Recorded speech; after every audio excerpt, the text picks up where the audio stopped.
அழகே அழகுல பிரச்சனை எல்லாம் முடிஞ்சு ஒரு வழியா மதியம் அவங்களோட மாமியார் வீட்டுக்கு வந்தாங்க. உள்ள வந்தோட சுரேஷ் கடிப்படத்தை பார்த்து அவங்க அம்மா, ஐயோ சுரேஷ் என்னடா ஆச்சு அப்படின்னு சொன்னா மதியம் யோசிக்கிறாங்க, இவர் ஒரு வேலை போட்டு குத்துருவாரு அப்படின்னு சொல்லிட்டு. ஆனா சுரேஷ் ரொம்ப பெருந்தன்மையா, இல்லம்மா நான் பழுப்புல இடிச்சுக்கிட்டேன் அதனால இப்படி ஆயிடுச்சு அப்படின்னு, ஹாஸ்பிட்டல் பண்ண போலாமா, அந்த அளவுக்கு பெரிய அடி இல்ல வேணாமா அப்படின்னு சொல்லிட்டு சொன்னாங்க. உடனே பாக்யராஜ் சொல்றாரு, மதி நீ உள்ள போ அப்படின்னு சொன்னா அவங்க அப்பா உடனே நில்லு அப்படின்னு சொல்லிட்டு, நீ இவ்வளவு தூரம் பண்ணியோ நாங்க வந்து குடும்பத்துல சேர்த்துக்கிறது வந்து எங்களோட பெருந்தன்மை தான், இனிமே எல்லாத்துக்குமே போலீஸ் ஸ்டேஷன்ல போய் நிக்க கூடாது, ஒழுங்கா இருந்துக்கணும் இங்க அப்படின்ற மாதிரி சொல்றாரு. அவங்க மாமியார் உடனே அவர் சொன்னது கேட்டுது அப்படின்னு, லட்சுமி நீ வாய முடியும் அப்படின்னு சொன்னா, சரி நீ இதோட உள்ள போ அப்படின்னு சொல்லிட்டு சொல்றாங்க. அதோட அந்த சீன் முடியுது. அதோட மலர் கட்டுறாங்க. மலர் வந்து மதி பார்க்க வராங்க, என்கிட்ட கொஞ்சம் பேசுங்க அப்படின்னு சொல்லிட்டு சொல்றாங்க. நான் ஏன் கிட்ட பேசணும், ஸ்ருதி அவங்களுக்கு எதனா வேணுமான்னு கேளு, டிஃபன் சாப்பிட்டு வந்துட்டாங்க இல்ல செய்யணுமான்னு கேளு அப்படின்னு, இல்ல காஃபி எதனா போட்டு தரணுமான்னு கேட்டு சொல்லு ஸ்ருதி அப்படின்னு சொல்லிட்டு மலர் சொல்றாங்க. உடனே மதி நீங்க என்கிட்ட பேசுங்க அப்படின்னு, ஐயோ வெளியில துணி காய போட்டுருந்தேன், அது எப்ப மழை வரனே தெரியாது, நான் துணி எடுக்க போறேன் அப்படின்னு சொல்லிட்டு சொன்ன உடனே மதி வந்து பாக்யராஜ் கிட்ட கேட்கறாங்க, என்ன ஆச்சு அவங்க ரொம்ப கஷ்டப்பட்டாங்க நான் பேசுறது நினைச்சு. ஆமாப்பா அவர் ரொம்ப கஷ்டப்பட்டா, மதியம் இப்படி சொல்லிக்க கூடாதுன்னு நினைச்சு வருத்தப்பட்டா, அன்னைக்கு எந்த டென்ஷன் கோவத்துல நான் அப்படி பேசிட்டேன், நான் அப்படி பேசக்கூடாது தப்பு தான், அவங்க கிட்ட மன்னிப்பு கேட்கணும் தான் நான் வந்தேன், ஆனா அவங்க கிட்ட பேசவே மாட்டேங்கிறாங்க அப்படின்னு சொல்லிட்டு மதி ரொம்ப ஃபீல் பண்ணாங்க. உடனே ஸ்ருதி சொல்றாங்க, அண்ணி அப்படிதான் அண்ணி, நீங்க கவலைப்படாதீங்க, அவங்க கொஞ்சம் நேரத்துல சரியாயிடுவாங்க, நீங்க எதை நினைச்சு வருத்தப்படாதீங்க அப்படின்னு சொன்னா பாக்யராஜ் ஆமாப்பா அப்படின்னு சொல்லிட்டு சொல்றாரு.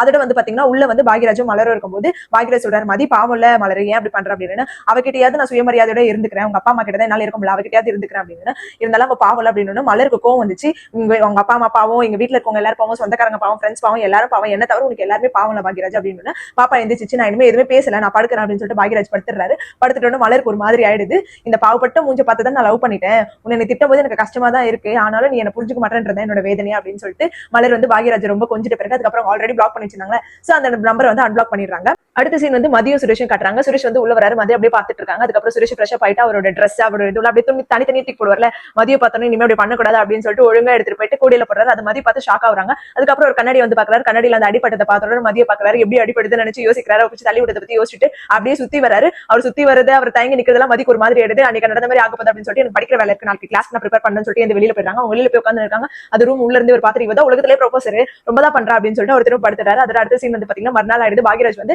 அன்பிளாக் பண்ணிட்டா நம்ம பொண்டாட்டி அப்படின்னு சொல்லிட்டு ஒரு ஹார்ட்டினா கொடுக்குறாரு. அவங்க அம்மா உள்ள வந்து கேட்கறாங்க, யாருக்கு உனக்கு மலர் இவ்வளவு கையில மெசேஜ் பண்றாங்க, அதுவும் ஹார்ட்டா அனுப்புறாங்க அப்படின்னு, யார் எனக்கு பண்ணுவாங்க, உங்க பிள்ளை தவிர வேற யார் பண்ணுவாங்க அப்படின்னு சொல்லிட்டு பேசிட்ட பிறகு மதி வந்து திரும்ப காஃபி போட்டு போயிடுறாங்க மலர்.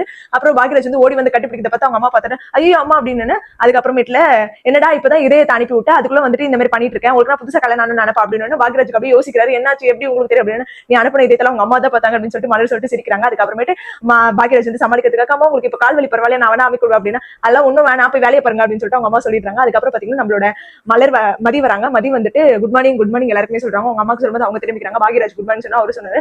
மலர் கிட்ட சொல்றாங்க. மலர் அப்படியே திரும்பி அந்த சைட்ல போயிடுறாங்க. ஒரு நிமிஷம் நில்லுங்க, உங்ககிட்ட பேசணும் அப்படின்னு சொல்லிட்டு சொல்றாங்க. எனக்கு வேலை இருக்கு என்ன விட அப்படின்னு, இல்ல நீங்க நில்லுங்க நான் பேசணும் அப்படின்னு சொல்லிட்டு சொல்றாங்க. அப்புறம் ஒருத்தருக்கு ஒருத்தர் பாத்துக்கிறாங்க. அதோட முடிஞ்சிருக்கு. நாளைக்கு தான் தெரியும் அவங்க ரெண்டு பேரும் பேசி எப்படி சமாதானம் ஆவாங்க அப்படின்ட்டு. ரொம்ப ஆர்வமா வெயிட் பண்ணிட்டு இருக்க, திரும்ப அவங்களோட பாண்டிங் காட்டணும் அப்படின்னு சொல்லிட்டு நீங்களும் அப்படி வெயிட் பண்ணீங்கன்னா கண்டிப்பா கீழே கமெண்ட் செக்ஷன்ல சொல்லுங்க. இந்த மாதிரி மோர் அப்படி கண்டிப்பா நம்ம சேனல் மறக்காம சப்ஸ்கிரைப் பண்ணிக்கோங்க.